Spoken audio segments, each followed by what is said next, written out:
Thanks, Santiago. Thanks, everyone, and welcome to the workshop. It's great to have like an in-person workshop again on this topic of online advertising.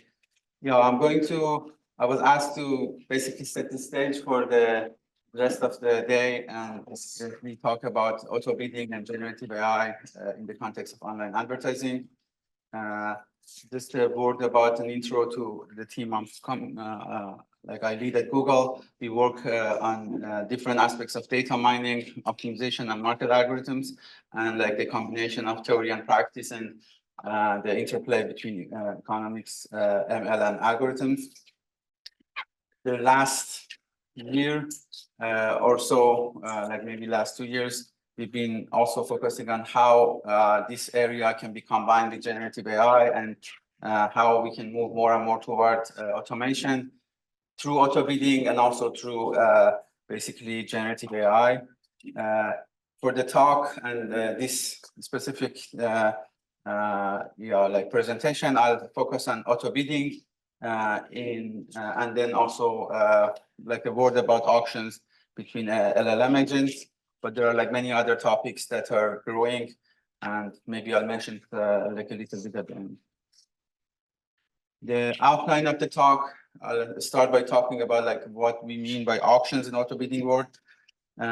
Also different type of bidding strategies, like a short section on generative AI and online markets. I also emphasize on like the importance of causal inference in marketplace experiments at the end, which is like an important topic that should be researched more and more in this area. So let's start with auctions in auto bidding world. No question that online advertising is still very relevant and is like basically growing industry with basically monetizing many other efforts, and like there are like growing research efforts for different type of ad verticals, advertising venues. There are like specific problems in each area, like in search advertising and display advertising. For different type of basically like ads on like maps or like on email and so on. But there's a common theme of optimization and auction related questions that we are trying to focus on here. The concept of automated bidding has grown a lot in the past several years. What do we mean by automated bidding? In this context, like advertisers will basically what they do is they specify a high level goal for the campaign. For example, they want to maximize the number of conversions or the total conversion value, and there are constraints that they also specify.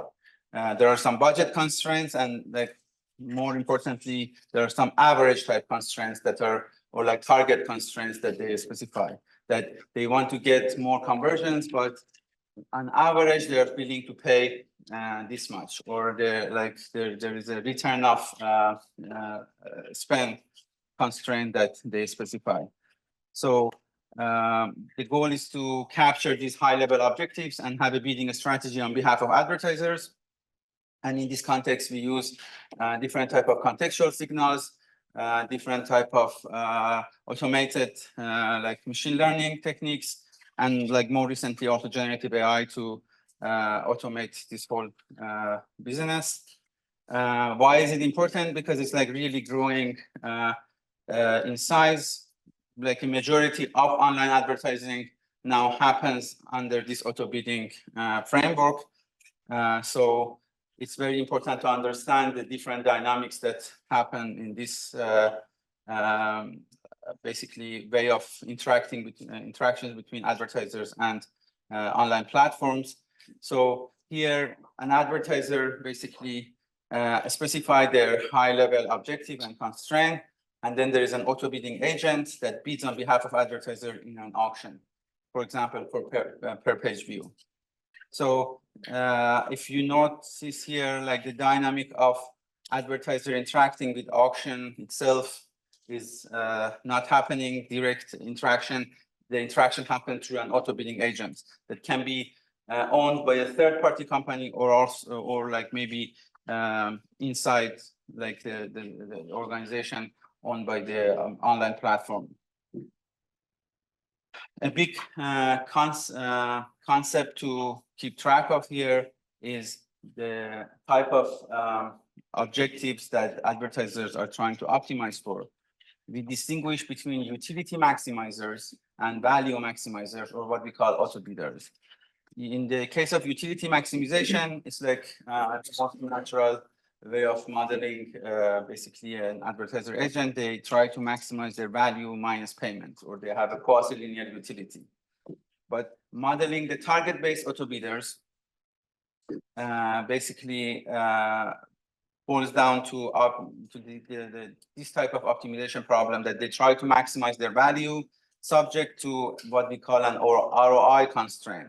The return of investment constraint, or RS constraint, is basically an average constraint that advertisers specify that on average they have a target return of investment for each conversion, for example, that they're aiming for.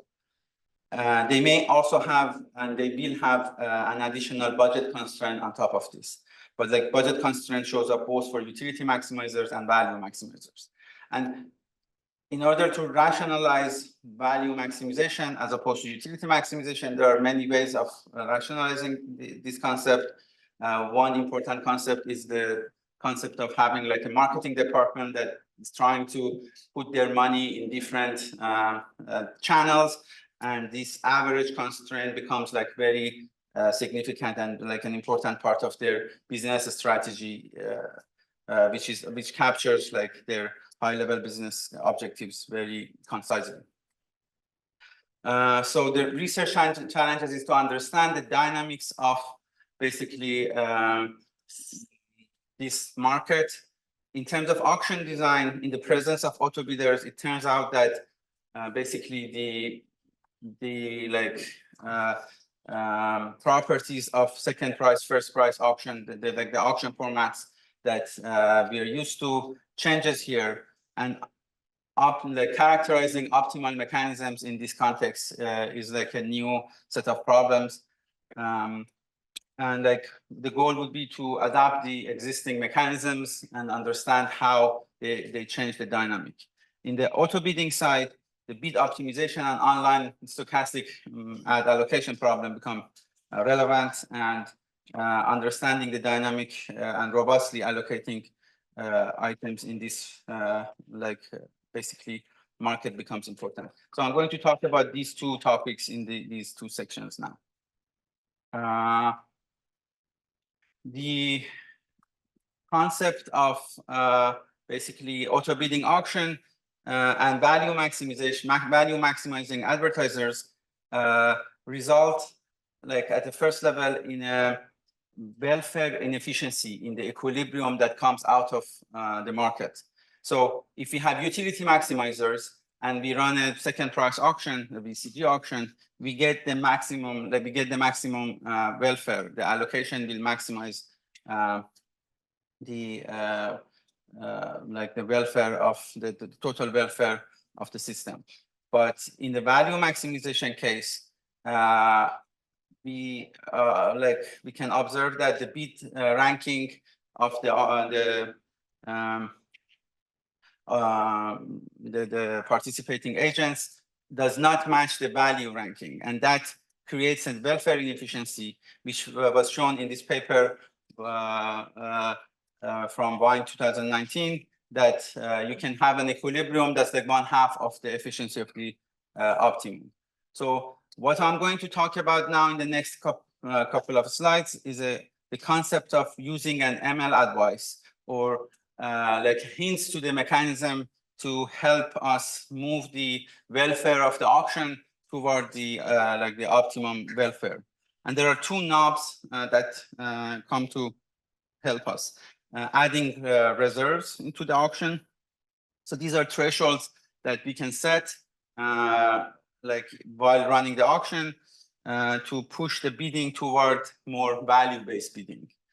And what we call the auction score boosts, also that will be like a function of like an advice or like an machine learning estimation that can help us also move the equilibrium toward basically the value ranking. So the goal would be to come up with these knobs and like these tweaks to the auction that move the welfare of the equilibrium from like 1/2 of the optimum towards like optimality.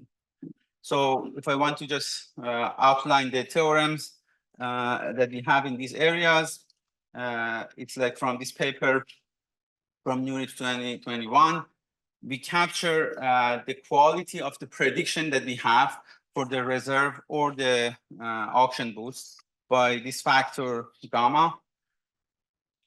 And it turns out that as the quality of the auction prediction increases, so we know that the approximation factor or the welfare of the equilibrium for the VCD auction where we don't have any prediction is 1/2 of the optimum. So as we increase the quality of the prediction, we observe that if we only use reserve or only use boosts in the auction, the quality of the equilibrium increases from 1/2 to 1/2 minus gamma. And if we use both of them and like we change the auction to take advantage of a good estimate of the reserve and boost, or based on like this advice quality, the price of anarchy or the quality of the equilibrium increases to 1 plus gamma over 2. So both of these actually important thing is that as the quality of the prediction increases and gets to perfect advice, we get to full welfare outcome. So now, like if I want to elaborate more for different type of auction and basically both like in terms of social welfare and revenue, we can show bounds on like these expanded type of auction that takes advantage of reserve and quality boost. So this is like what we reported in like the first paper, but then there have been a sequence of papers and like follow-up work that improve on the price of anarchy that you can show for different regimes where you have only value maximizers, or basically like a mixed world where you have value maximizers and utility maximizers in the game. And the price of anarchy results show like the improvements in the price of anarchy or the equilibrium quality as we introduce like these advice as reserve or quality boost. So there is a sequence of papers that are also mentioned at the end. The other big line of work that we pursued, let's say in the past couple of years, let's say during pandemic on GBCs and on all of these, is the design of optimal auctions or revenue maximizing auctions in the context of value maximizing bidders. This is also like a big line of work where we want to understand the private types of advertisers.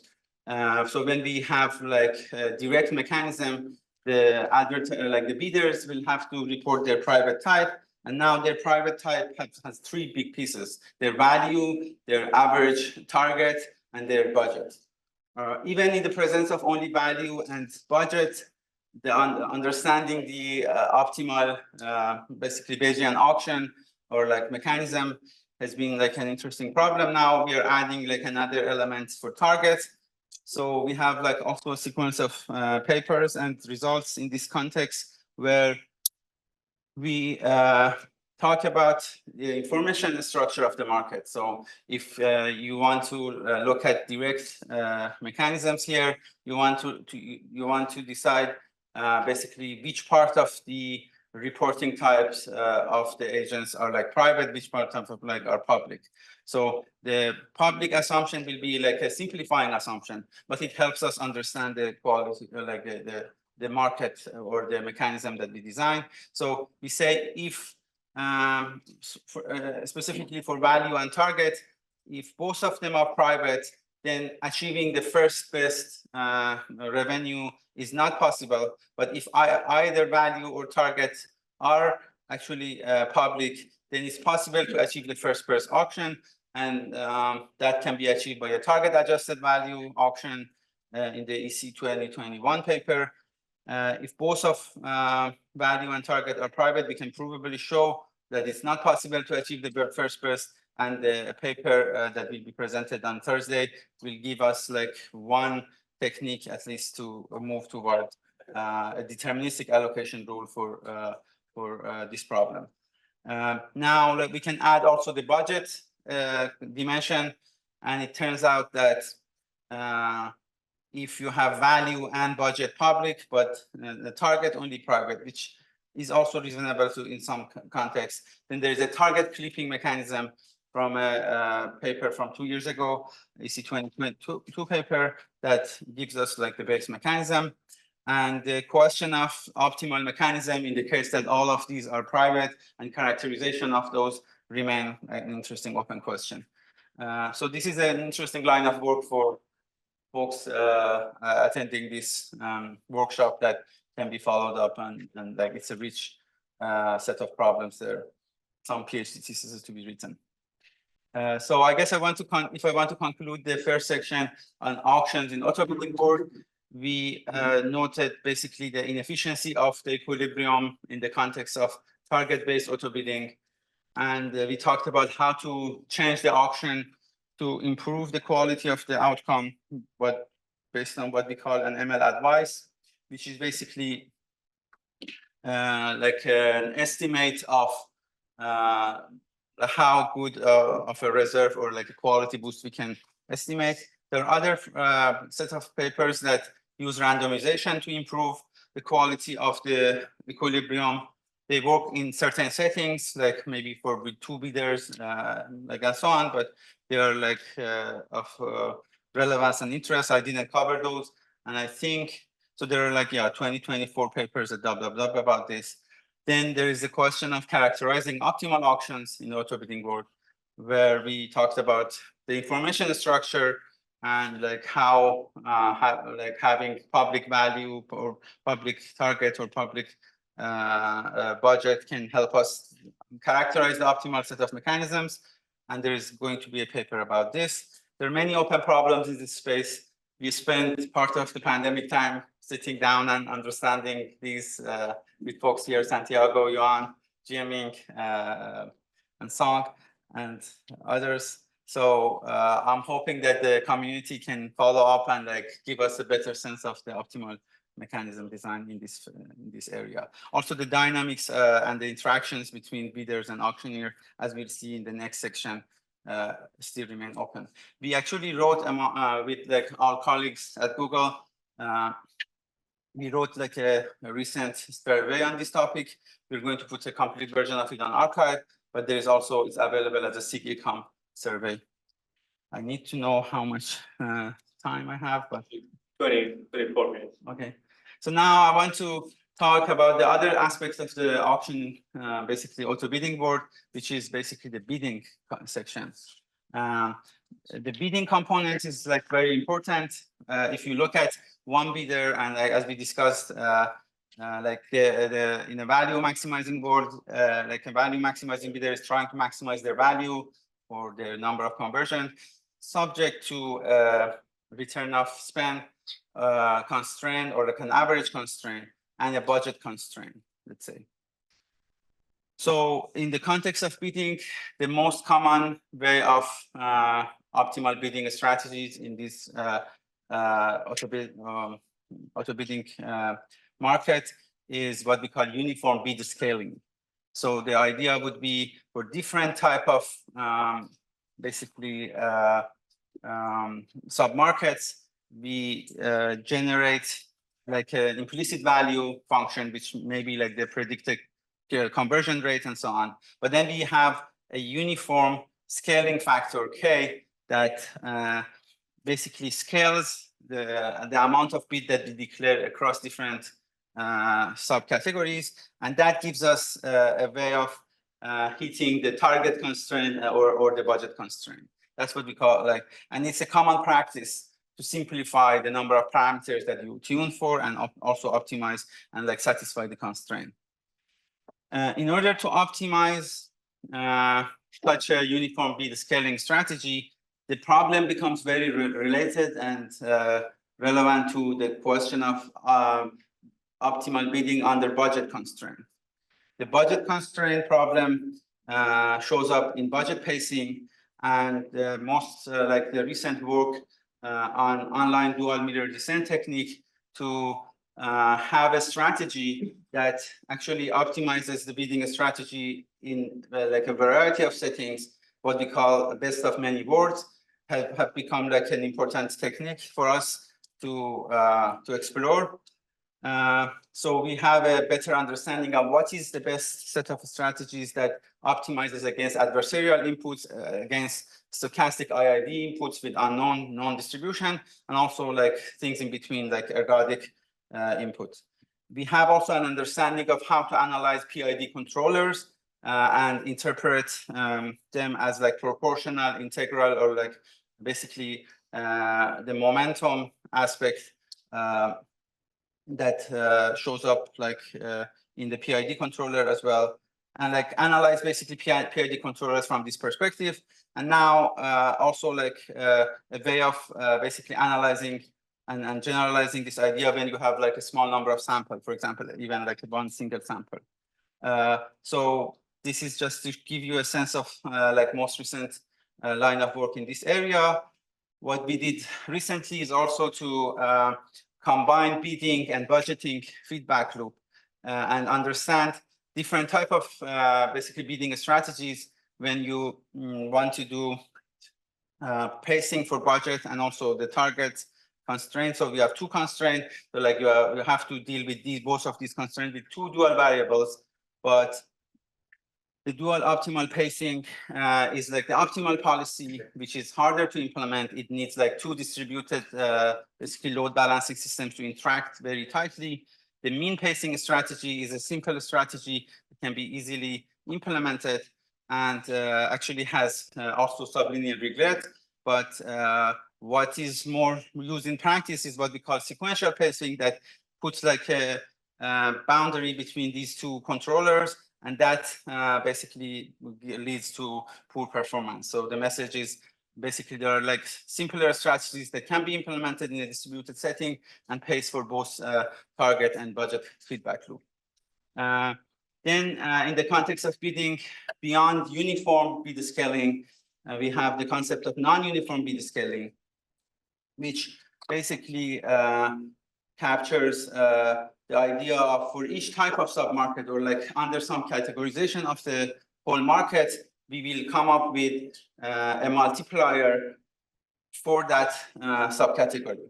So instead of having like one uniform bid scaling factor across all categories, we have under some clustering of queries or parts of the market, we have basically like a multiplier that we tune for that. So the interesting observation here is that while what I showed in the first part was the price of inaccurate results for different type of auctions under basically the worst case scenario and like the optimal bidding strategy. When you have certain types of non-uniform bidding strategies under some clustering of the basically whole market, the empirical performance becomes interesting. And we have a study in this recent paper where we show that, for example, first price auction is going to be a better like an improvement over generalized second price auction and an improvement over VCG. When we look at the basically equilibrium of the dynamics that happen as a result of certain non-uniform bidding strategies. So this is harder to analyze. We have now some also theoretical observations in this area, but basically the fact that different type of auctions can be actually formalized and analyzed in this framework is interesting. One other interesting observation there is that the more sophisticated non-uniform bidding strategy that you have may help one advertiser to improve the quality and the welfare of the equilibrium outcome. But when you do it for all bidders at the same time, it can actually go to a worse welfare. And the question of how to combine the individual welfare and the total welfare becomes an interesting question. This is actually another paper that I don't list here. Like it's an ICML paper that discusses that. So it's a rich area to understand and explore. There are also questions related to the concept of multi-channel bidding. What's the best bidding language when you have multiple channels, and the type of interaction and the design of that market becomes interesting. And also the convergence of the auto bidding algorithm in terms of the response dynamics and the oscillation that can happen is also an interesting subject of study, which actually is a subject of a paper by our team on Thursday at EC. So as I said, we spent some time during pandemic thinking about this type of auto bidding markets for both the price of anarchy of the outcome, how to change the auction to improve, or the optimal auction design in this type of framework. These are the sequence of papers. We can share the slides, and there is like more to be done, and there are more open questions in the area that we would welcome follow-up work and also understanding the market as I elaborated. So that's mainly about generative auctions, like auto bidding auction framework. There will be a couple of papers by our team actually presented on the non-uniform bidding. I know like Yifeng or maybe like Song will present. And yeah, so there will be some lightning talks on these topics. This next topic that I want to only mention like very briefly is the impact of generative AI and market algorithm in general. In this space, we have started exploring what are the interesting new problems for market algorithms in the generative AI area. One big area, there are two actually new markets that are arising as a result of generative AI. One is the market for compute, and one is the market for data. We have like some ongoing work that will we can discuss either during the workshop or like later. In the context of LLMs, in particular, and auctions, use of LLMs in automating ads is like an important topic that will be also discussed in the panel later today. I'm going to mention this concept of auctions between LLM agents, or the concept of token auctions, where like we are trying to formalize and abstract out this concept. There is the question of how to have LLMs negotiate, like in a game theoretic setting, and that's a rich area to explore, both to improve LLMs themselves for their reasoning capabilities and so on, and also to understand how much we can automate this part of the market. And then, the use of AI for auction optimization is another area. So I'm going to now talk about auctions between LLM agents as a teaser for like the talk that will be actually given by Song like later at EC. In the traditional auction setting, we have bidders that declare their preference with like a value or a bid, and then the auction decide payments to align the incentives. That's what we have been talking about also today a little bit. But when you have auctions set up with LLMs, the bidders may be represented by LLMs that are trying to capture the interest of the bidders. But now we have to have an auction that takes into account these like LLM agents, and then generate LLM outcomes that basically capture the right incentives, but at the same time generate in the framework of like token generation, like LLM outputs. It could be like different type of tokens for text, or even like image and video creatives. So as an example, in this now like new framework, we want to enable the like auction where basically like the agents can declare their preference by how much they want to have like like an ad showing up in the outcome of a like an LLM. For example, when we have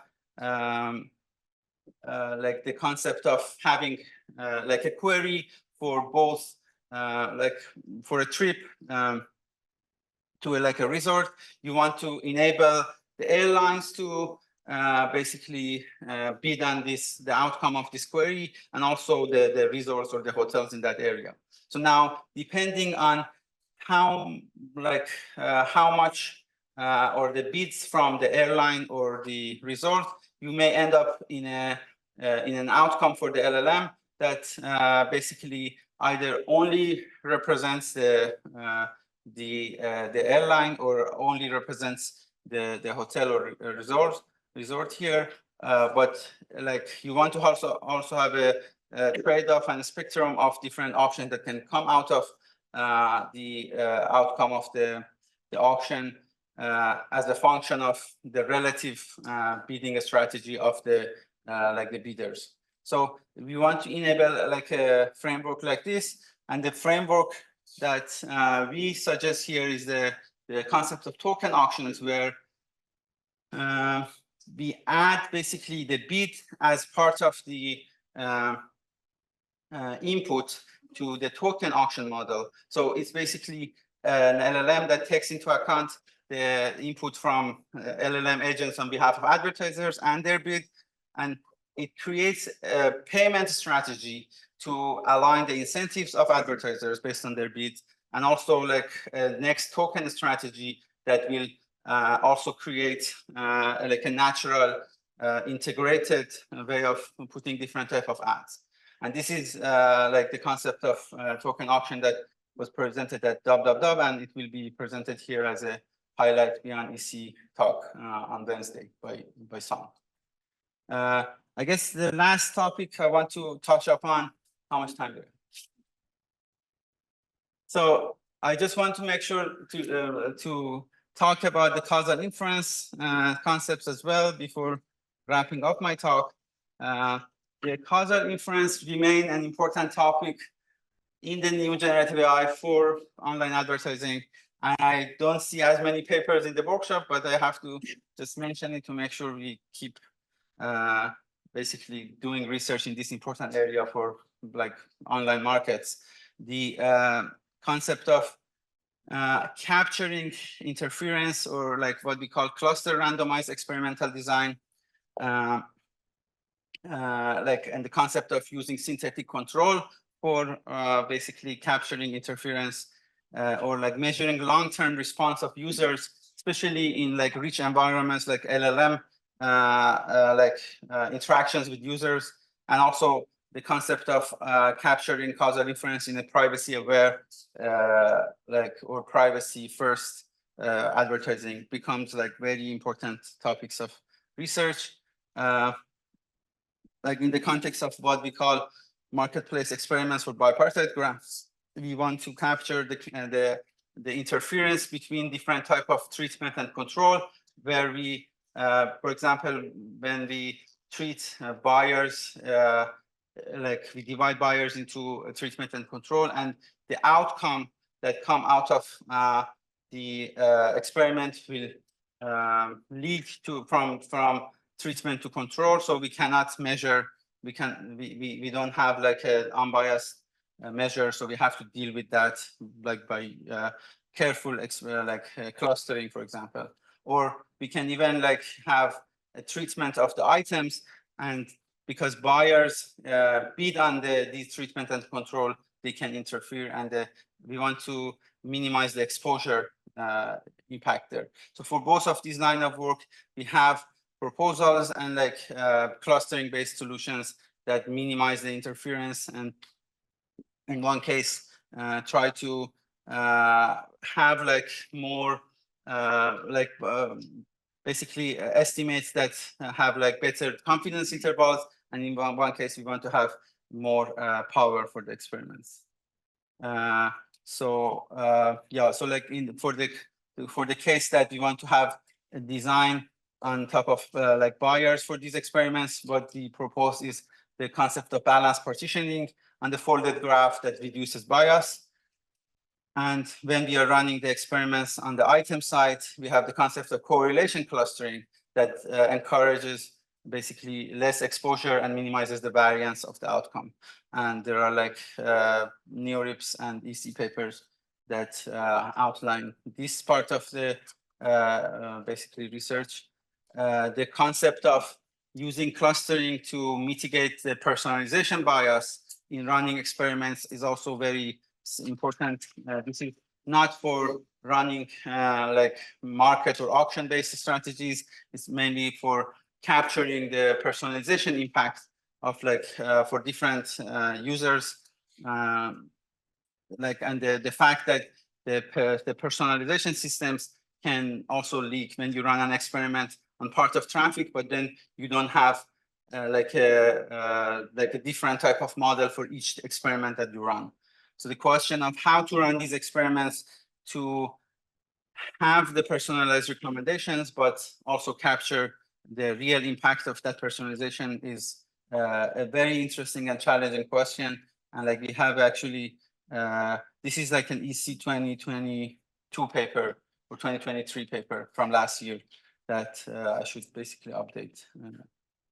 The question of also doing causal inference and experimental design with differential privacy under privacy constraint is also very hard and like very interesting. The fact that you want to do personalization to be able to measure those personalized basically models, but at the same time be able to run it in a like privacy aware way is like very challenging. The concept of using label differential private mechanisms is useful here, and like we have like a line of work and a paper on arXiv that shows how to use clustering to do this more effectively. I guess this is also like the outline of some of the work in the causal inference area, and I encourage you to look at this space as well, as it has like a good set of challenging problems. I guess we have less of this topic papers in this workshop. Okay. We have some, okay, good. That is all. I guess I want to wrap up by saying that we have started also moving, as I mentioned in the middle, toward like understanding how market algorithms and auctions can help design better, like in the space of generative AI for like markets for compute, for markets for data, and also like how LLMs and auctions interact. And that's like going to become like a increasingly important topic of study for us. Thank you.